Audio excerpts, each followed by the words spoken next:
enquanto que a gente tem sérios problemas com a educação, com saúde, com segurança, né? O governo gasta quase 100 bilhões para um mega evento que vai durar um mês. A Copa vai melhorar o Brasil? Não. Vai melhorar Fortaleza? Não. Essa, sem dúvida nenhuma, é a Copa das Copas. Essa Copa do Mundo, para mim, ela é um parasita. Essa comunidade e todas as outras estão ameaçadas de não existir mais, por conta de uma obra que está sendo financiada pela Copa do Mundo. Isso é uma piada, isso é uma verdadeira piada. Quando se trata de Copa do Mundo no nosso país, eu só vejo impactos positivos. Eles não ligam porque a gente sente ou pensa. Eles ligam para o dinheiro que está no bolso, somente para isso. Eu acho que essa é a grande reflexão. A reflexão que, para que essa Copa? A Copa é para o mundo, é para o Brasil. Il faut absolument dire aux Brésiliens qu'ils ont la Coupe du Monde et qu'ils sont là pour montrer les beautés de leur pays. S'ils peuvent attendre avant de faire des éclats un peu sociaux. Faites un effort pendant un mois, calmez-vous, rendez hommage à cette belle Coupe du Monde. On n'est qu'au Brésil pour leur faire plaisir. Les Brésiliens, il faut qu'ils se mettent dans l'idée de recevoir les touristes du monde entier et que pendant un mois, ils passent la trêve.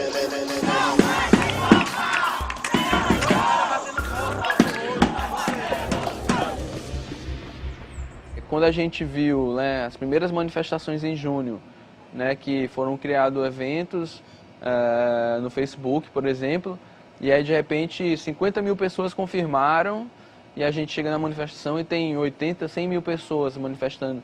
Né? Então isso é uma coisa que a gente nunca ia imaginar que pudesse acontecer. Um degrau rumo ao paz civil, né?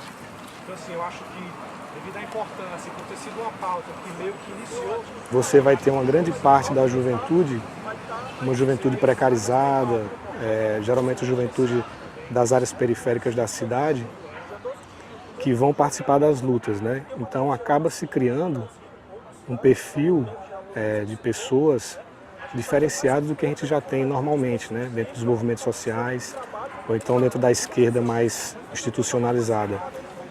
A partir de junho, né, que foi esse estopim de luta social, eles começam a ir para as ruas, começam a se organizar, começam a participar, começam a convocar assembleias, independente de sindicatos, independente de partidos, independente de outros movimentos históricos que já existem.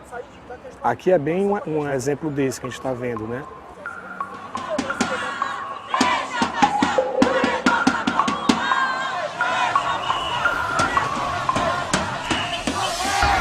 O que aconteceu foi que as direções dos movimentos ficaram atrabalhoadas, sem saber como é que reagir, e o povo sabia como fazer. Vamos para a rua, vamos exigir reforma agrária, vamos exigir passe livre, vamos exigir melhores condições de saúde, mais investimento na saúde, vamos exigir que nossos tios, primos e avós não morram mais na fila dos hospitais, né, como aconteceu comigo e acontece com todo mundo aqui no Brasil. Eu trabalho no Hospital Público de Fortaleza, o maior hospital do Ceará, e lá não tem leito para o paciente. O paciente só fica 72 horas por não ter leito. Então começa por aí a barbárie que acontece no nosso país. E os jovens já estavam indignados, só que com isso, meio que foi um empurrão para os jovens saírem das suas casas. O que aconteceu foi que com a Copa, né, e aí muita gente estava indignada com a Copa, então isso acabou juntando todas essas indignações, né, e aí surgiu os movimentos de junho, mas isso já é um processo que já vinha se dando no Brasil e que continuou depois de junho. Porque até então eu entrar no movimento, eu pensei que só eu pensava desse jeito, que só eu era indignada do país. Mas quando eu vi milhões de pessoas indo na rua, e o nosso primeiro ato foram 80 mil pessoas para a rua.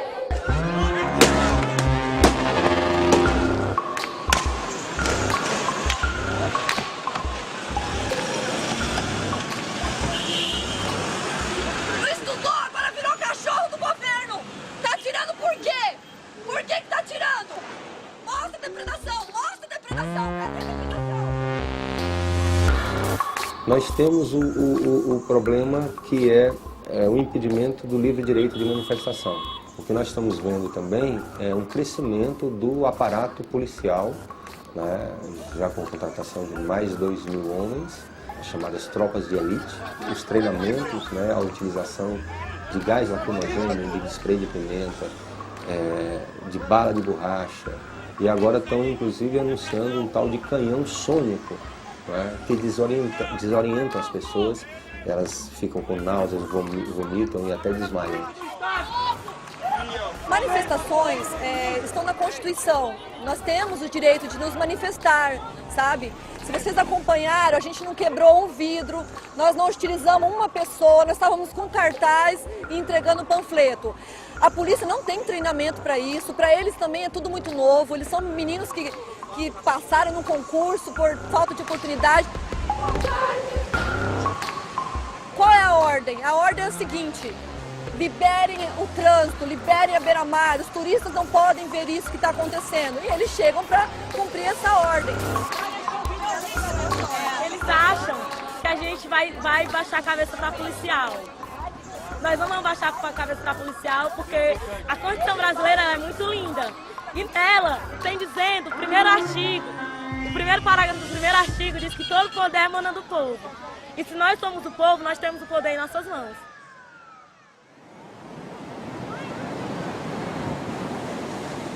Aqui no Brasil, por exemplo, não existe lei que regulamenta terrorismo. Nunca houve terrorismo no Brasil, né? E aí, agora, estão editando uma lei, né, que caracteriza como crime de terrorismo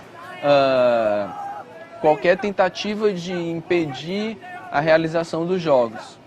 Então, é criada uma legislação de exceção que recrudesce ainda mais, assim, que torna mais duras as leis, né, contra a organização popular, contra os movimentos sociais.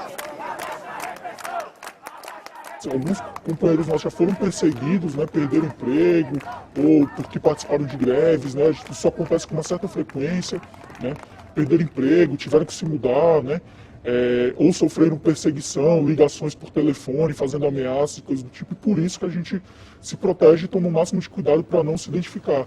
Porque pra gente, pra mim e tal, o rosto mascarado é a cara do povo, né? A cara do povo brasileiro que está na luta e tal, por melhoria. Tem um outro aliado muito forte do governo e da justiça e da FIFA, que é a mídia, né? A mídia, ela cumpre um papel muito estratégico também dentro desse espetáculo que se criou em torno do mega evento, né? Em torno da Copa e das Olimpíadas, no caso do Rio de Janeiro.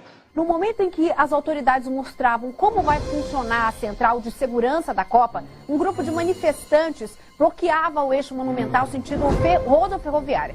Amontoaram pneus ali, atearam fogo, bloquearam a via. A reportagem é de Ana Carla Mourão, Cláudio Rubis e Danilo Dias. A mídia tratou as manifestações de uma maneira que não alcançou o que estava acontecendo, né? Então, a TV, que é a mais assistida, começou a focar mais nos atos de violência e que eles chamaram de vandalismo.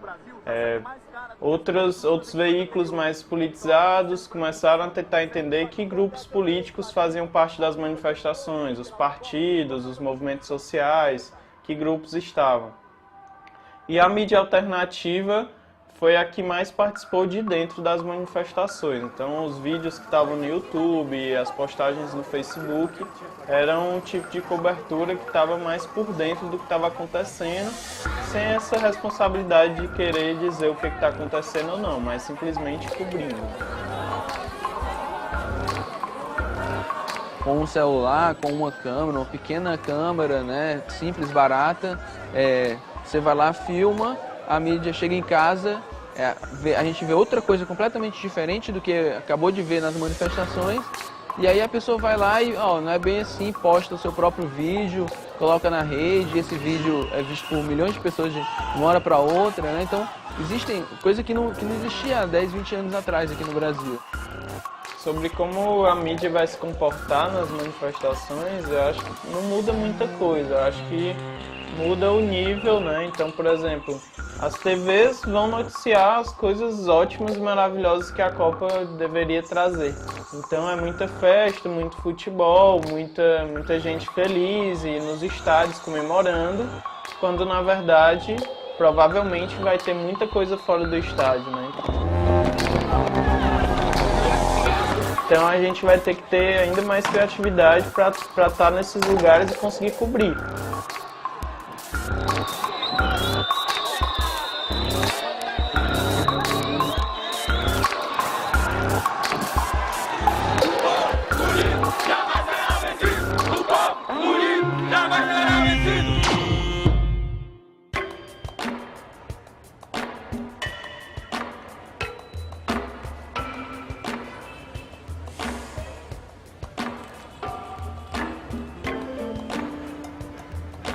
Aqui, onde tem esse trilho agora, haviam árvores, muitas árvores, era uma área muito verde.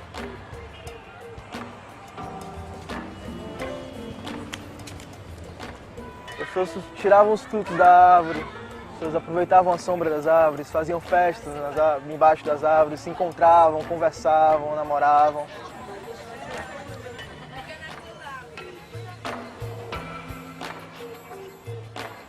Apareceram um dia alguns trabalhadores com motosserras e começaram a serrar as árvores. E nada disso mais pode acontecer agora.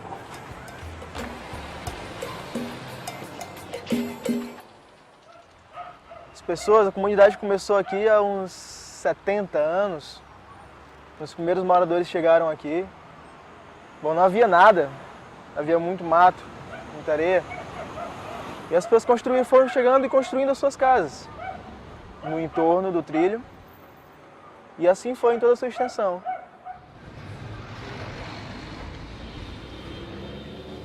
Aqui em Fortaleza, uma obra de mobilidade urbana seria o VLT, uma espécie de trem que levaria pessoas do Mucuripe até a Parangaba.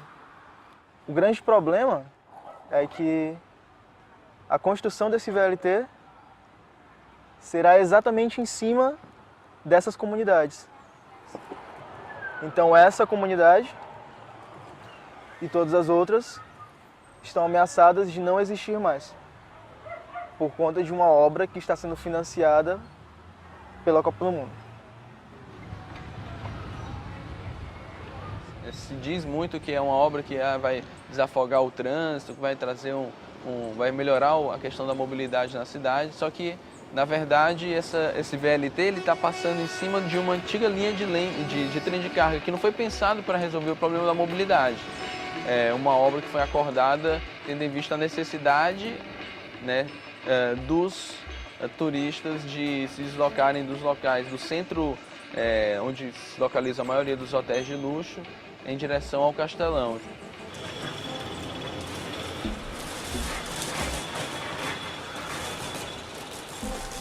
Bom, parece que ninguém avisou nada a ninguém, não houve nenhum comunicado, não houve anúncio no jornal, não houve nada. Então algumas pessoas foram atrás da informação e logo surgiu, em forma de boato, que as casas iriam sair, a comunidade inteira iria sair.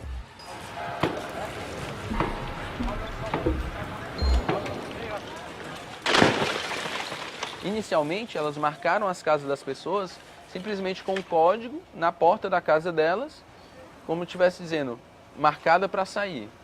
Muito antes, inclusive, de todo o processo legal.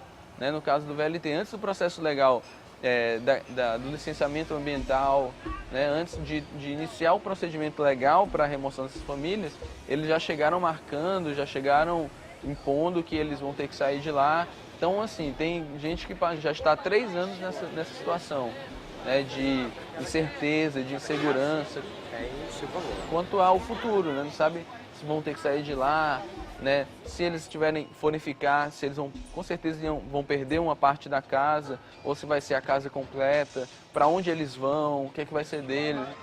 No bolso,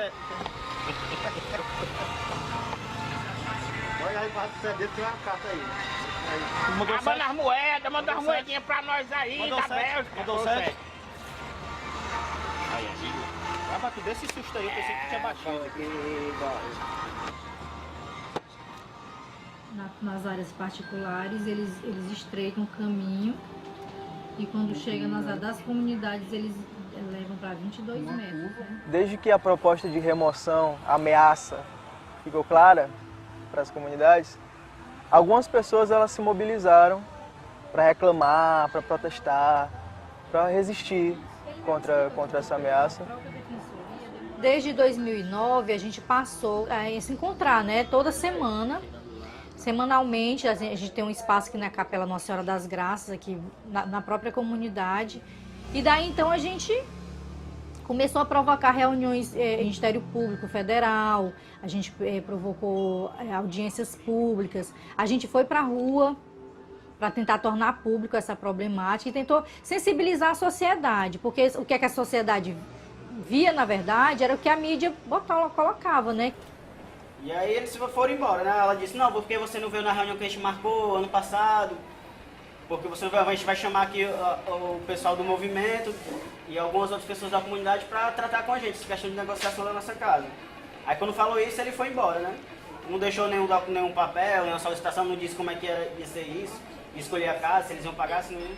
De início era intransigência total. Não havia nenhuma possibilidade de negociação.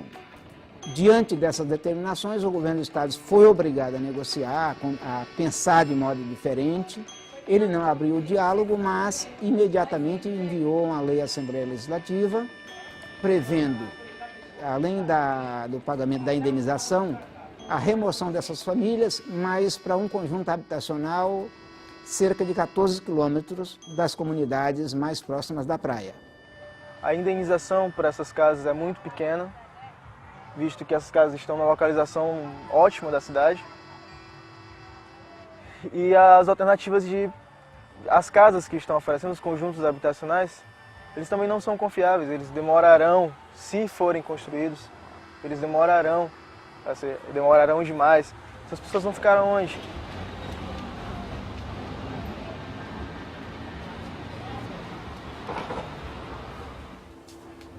A minha avó mora aqui desde que era adolescente. Ela tem 70 anos, ela já deve morar aqui há 60 anos. Ela mora aqui.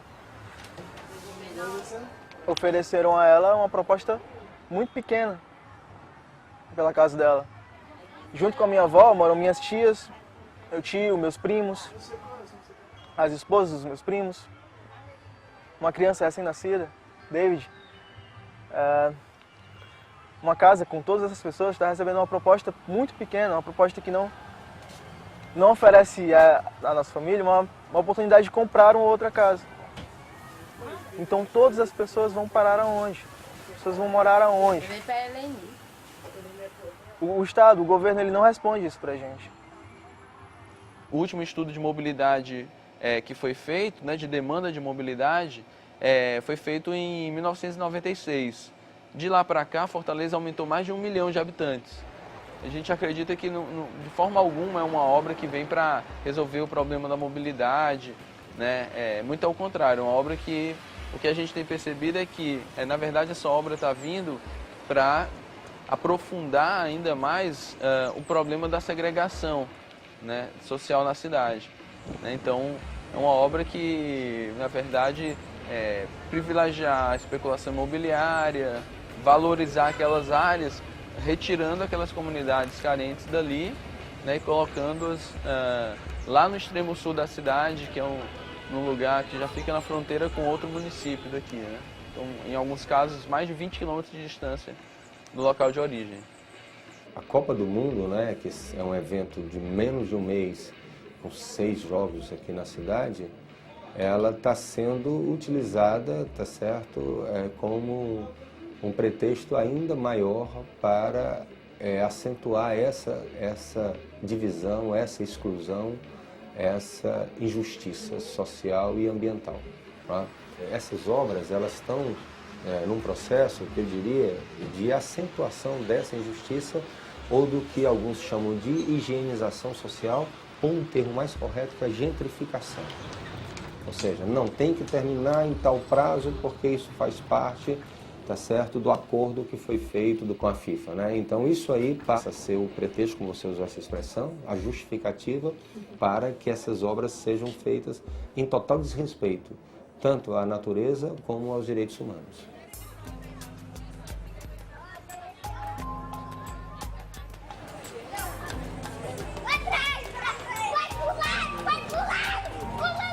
Ainda assim a gente consegue viver aqui. Nós somos fortes. A vida em comunidade é forte.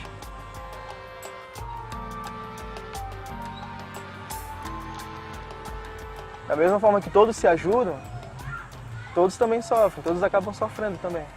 De uma forma ou de outra. Os impactos que vêm até aqui. Mas, outra coisa que se aprende na comunidade é que a vida continua. As pessoas aqui são acostumadas a enfrentar problemas. Até com problemas como esse. Então ainda assim a gente tem que viver. E assim a gente sai.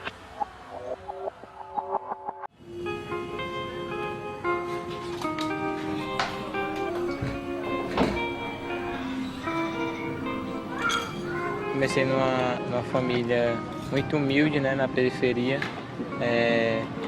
em Fortaleza. E foi muito ruim, né, a minha infância. Não foi nada bom, que nenhuma criança quisesse ter a infância que eu tive. Comecei bem novo, tinha uma faixa de 4, 5 anos, minha mãe mandava ir pra rua. Hoje em dia eu consegui, né, mudar para melhor. Antes eu dormia na rua, não tinha onde dormir, não tinha um local fixo para se deitar, para ter um sono legal, não. Para começo de história, nem dormir eu dormia, né. Passava o dia acordado com medo das pessoas roubar meu material, né, que eu vendia no meio da rua, bombons, roubar a bolsa o dia, o dinheiro que eu tinha apurado no dia. E entre outras coisas que poderia acontecer se eu dormisse, né? Acabasse dormindo. E daí eu não dormia.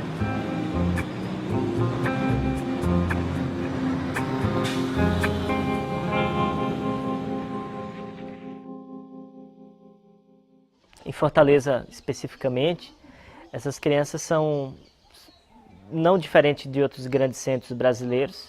Geralmente crianças que se separam de seus pais, se afastam de sua família em busca de sobrevivência. Nas ruas eles vivem geralmente em grupos pequenos, ocupam lugares muito estratégicos, ou seja, lugares onde o fluxo de pessoas é mais intenso, porque assim a chance de conseguir dinheiro é maior. Ora pedindo, ora roubando, ora fazendo pequenos serviços. O nosso trabalho começa nas ruas. Temos equipes que vão às ruas e que vão encontrar com esses meninos e vão conversar com eles e vão bater um papo informal, vão buscar criar um vínculo de amizade. Depois desse momento, o educador do pequeno Nazareno o convida para deixar a rua e assumir uma proposta de vida diferente. A instituição Pequeno Nazareno entrou na minha vida depois que eu tinha passado muito tempo na rua, né? Aí eu encontrei os educadores sociais que viviam nos terminais, chamando os meninos para ir.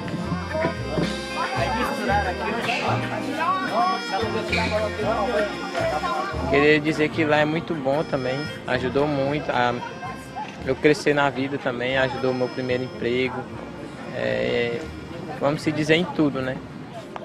Me ensinou também a ter perseverança, né? Perseverar sempre naquilo que uma pessoa quer, a esperança também de mudar. Tu vai pra casa, chegaram do colégio.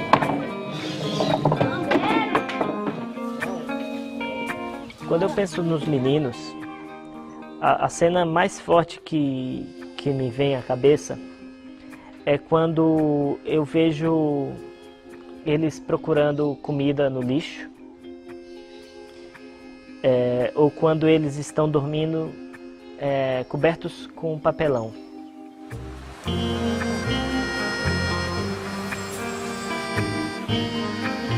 E é curioso ver quando o dia amanhece, que eles estão dormindo na calçada e que a população acorda para trabalhar, que as pessoas passam por eles, indo, voltando, e parece que eles fazem parte da paisagem. Parece que o que eles estão vendo ali não são pessoas.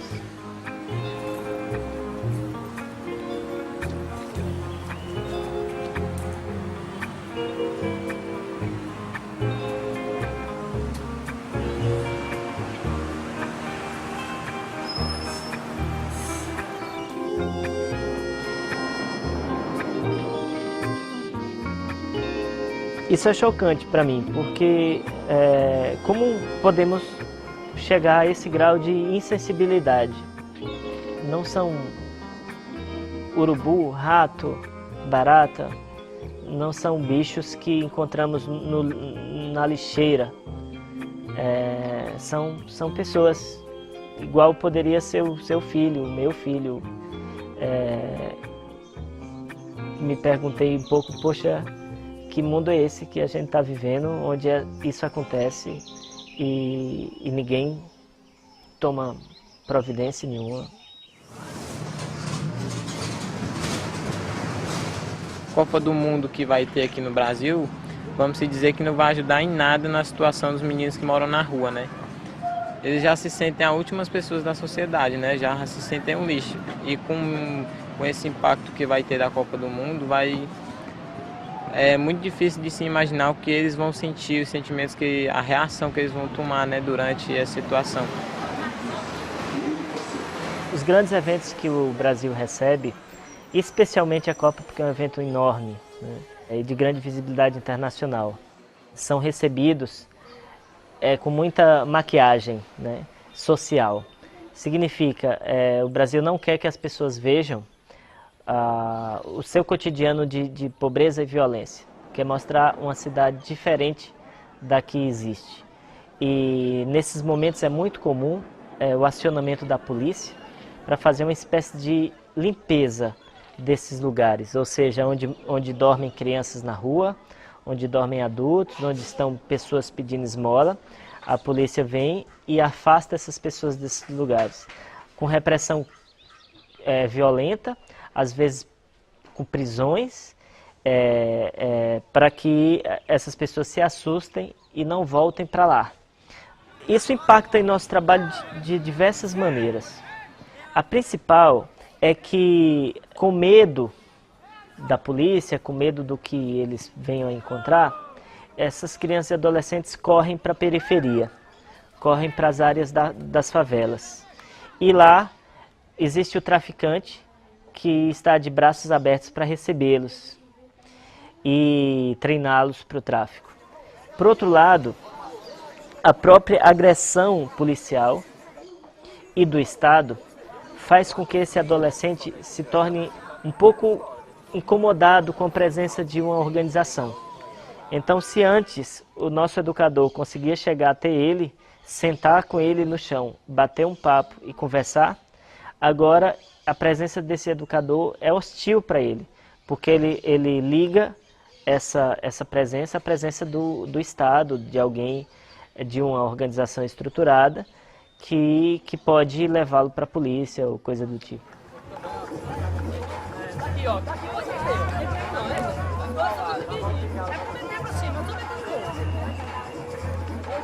Olha, o Pequeno Nazareno se juntou ao torneio, à Copa da Rua, da Street Shield World Cup, porque vê aí uma oportunidade de dar visibilidade às crianças e adolescentes que estão na rua. Nós estamos cansados de ver, quando eventos como a Copa do Mundo surgem, essas crianças serem maltratadas pelo governo e a tentativa do governo de escondê-las de quem vem visitar o país. Então o torneio, como um evento internacional, vai dar muita visibilidade a esse assunto e dessa forma a gente vai conseguir dar o nosso recado ao mundo de dizer ainda existem crianças e adolescentes nas ruas do Brasil, sim, não são poucas, estão sofrendo e morrendo aqui e todos precisam enxergar isso.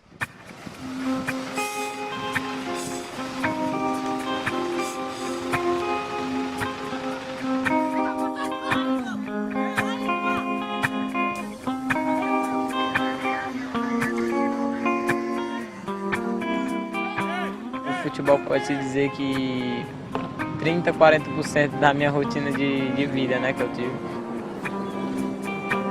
Porque sempre assim, na maioria das crianças, quando tem algum problema assim na rua, quando dorme na rua, quando não tem nada para fazer, o futebol ele passa a ser um passatempo, né? Para não cometer nada errado, para ficar assim com a mente, né, limpa. Aí pode-se dizer que é muita coisa na vida de cada um, não só na minha, mas na vida de cada criança, pode dizer que é muita coisa o futebol. Eu quero se sentir orgulhoso, né, do que eu estou fazendo e que eles tenham, né, isso em mente, que tem alguém por eles também, né? Não é toda a sociedade que está contra eles, né? Porque é isso que a maioria pensa que toda a sociedade só querem o mal para eles, mas não é assim, tem alguém por eles sim, e sempre vai ter.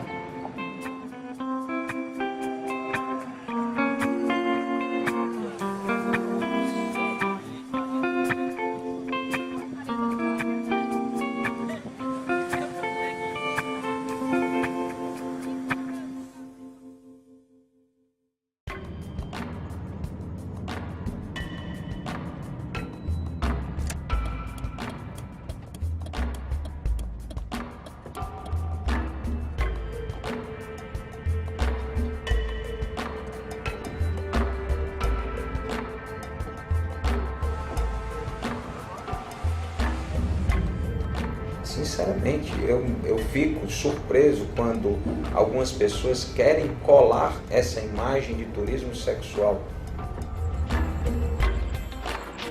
Aqui hoje nós temos mesmo o turismo familiar, o turismo de negócio. É isso que prevalece, é o turismo de lazer, é isso que prevalece na cidade de Fortaleza.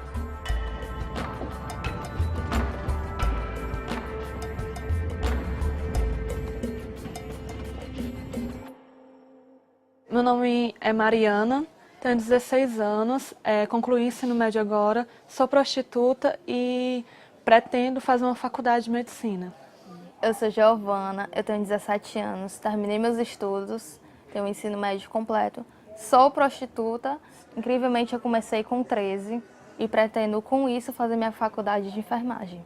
Eu comecei a me prostituir aos 12 anos e fui à beira-mar. Eu fiquei sentada e chegou um rapaz, um senhor já, e perguntou quanto era. E eu falei, bom, 250. E ele me levou para o motel. E isso vem acontecendo. Ele como chefe da Copa, aqui no Ceará, ele dizer que aqui em Fortaleza não tem prostituição. Isso é muito fora do normal, isso é surreal. Ele não tem muita sensibilidade, ele não sabe o que é Fortaleza então. Porque se fosse uma filha dele, aí sim existe prostituição.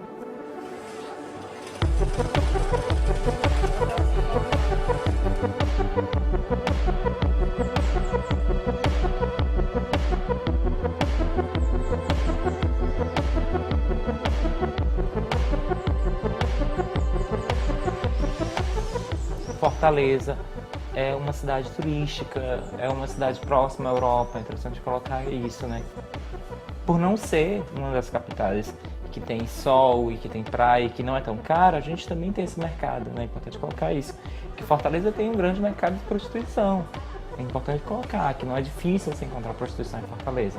Tanto nas ruas, como em site, como em jornais. Quer dizer que a gente também tem uma rede de prostituição. Né? E aí, para além disso, a gente vai ter outro atrativo, que é a Copa do Mundo, né? Que é o maior evento esportivo do planeta e que vai ser sediado pelo Brasil. Lamentavelmente, muitas pessoas não conseguem entender todos os perigos que a vinda da Copa traz. Ela pode trazer algumas coisas boas, mas ela também traz muitas coisas preocupantes, né? O futebol já é um esporte masculino, né? Então você tem um número muito grande de homens, né? Tá certo? Que vão estar vindo para cá com esse objetivo. Eu sei que muitas, às vezes em algumas pesquisas que nós fazemos na Proce, tem pessoas que dizem assim, eu não quero sair com um gringo, porque com um gringo a gente não tem depois, se houver alguma situação de perigo, a gente não tem como recorrer. Tem outras que com certeza já se preparam, né? Eu acho que isso se dá tanto para as mulheres como também para as trans femininas, né? Que no fim acabam achando que se preparando, já colocando seus silicones, preparando seus guarda-roupas, enfim, fazendo todo um preparo que antecede a Copa, imaginando que ali vai encontrar, eu vou dizer novamente, seu príncipe encantado. É importante trazer também que dentro dessas fragilidades todas aí, vão fazer dentro da ideia do potencial dos sonhos da Europa. É importante colocar isso, né, que muitas meninas já começaram a transformar esse corpo, né, que as mulheres brasileiras elas têm que ter corpão, muitas curvas, e aí vem o processo mesmo que vai trazer vários riscos, o processo de bombação, o uso de silicone industrial, né, que vai trazer essa ideia desse corpo arredondado, desse corpo mais cheio de curvas. Eu acho que é aí onde faz um impacto. Para mim, é turismo, é trabalho, vem muito dinheiro, vem muito turista, mas do mesmo jeito que é bom por vir dinheiro, vem aquela questão da parte negativa.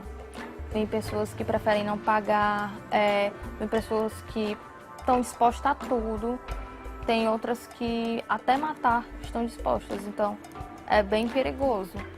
Com toda a certeza do mundo, a Copa ela vai trazer muita insegurança pelo fato de vir mais gringos e a gente não tem, nós prostitutas não temos direito à segurança, porque os policiais eles não estão nem aí, eles não ligam pra gente.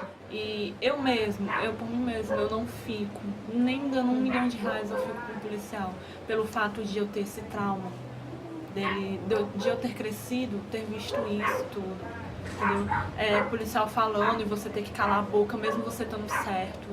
Se você não calar a boca, você apanha, se der parte, morre. Pois é, a gente já é bem combinado, assim, de não ficar com o policial. A gente criou um nojo. Tenho medo pelo fato de saber que vai vir mais gente desconhecida, que a gente não conhece, pelo fato da gente ser novas e a gente ter pouca força, pouco apoio, entendeu? A gente não pode lutar por aquilo que a gente quer. Então, assim, se vier uma pessoa e me agredir, eu for da parte, e aí? Ele tem dinheiro? Aqui é tudo na base do dinheiro. Ele tem dinheiro, ele vai se soltar e eu vou ficar ali. Na rua, talvez elas corram mais perigo sim, porque, sem dúvida nenhuma, eu creio que quando chegar na semana da Copa, o governo vai querer dar uma limpada na cidade, né? Para mostrar que Fortaleza é belíssima. É linda, você pode andar despreocupadamente por todas as ruas que não vai ser incomodado sob nenhum aspecto. E o que vai acabar acontecendo é que elas possam ser tiradas desse processo, né? Tanto ao redor da Copa como nos espaços turísticos, né, vai ser construído um verdadeiro muro de Berlim, né, entre praia e o estádio. É importante colocar isso, que as pessoas que vão vir para Fortaleza assistir os Jogos da Copa, eles não vão ter acesso ao miolo da cidade, a misturada da cidade, né? Eles vão ter um acesso que é praia, né? No caso é um eixo que vai dar direto acesso ao Castelão e vice-versa. Eu acho que essa é a grande reflexão, né? Reflexão que, para que essa Copa? A Copa é para o mundo, é para o Brasil. Né? A Copa do Mundo, que é no Brasil, é para o mundo, não para os brasileiros. Ai, a Copa vai melhorar o Brasil? Não. Vai melhorar Fortaleza? Não. O que vai melhorar é o bolso dos governantes que vão ficar mais gordos. É somente isso que ela vai fazer. Então não compensa. A Copa vindo ou não vai aumentar salário, não vão melhorar a nossa saúde pública e nem muito menos as nossas escolas. Eu quero sair, só que não tem como. O que eu quero para o meu futuro, como eu já disse, fazer uma faculdade. Só que não tem, porque o governo não oferece nenhum projeto para a gente que a gente consiga sair dessa vida. Creio que se eu tivesse um curso, um trabalho, eu tenho certeza que ninguém optaria por isso, porque não é vida. Isso é nojento, a gente ter que ficar com uma pessoa, fazer sexo com uma pessoa que a gente nem conhece. É horrível. Essa Copa não é para todos. Isso é uma piada, isso é uma verdadeira piada. quando fossem dirigidos o dinheiro para a educação, para a saúde, aí sim eu diria com todo orgulho que eu sou brasileira, que eu sou cearense, que eu sou fortalezense, e eu diria que essa Copa é para todos.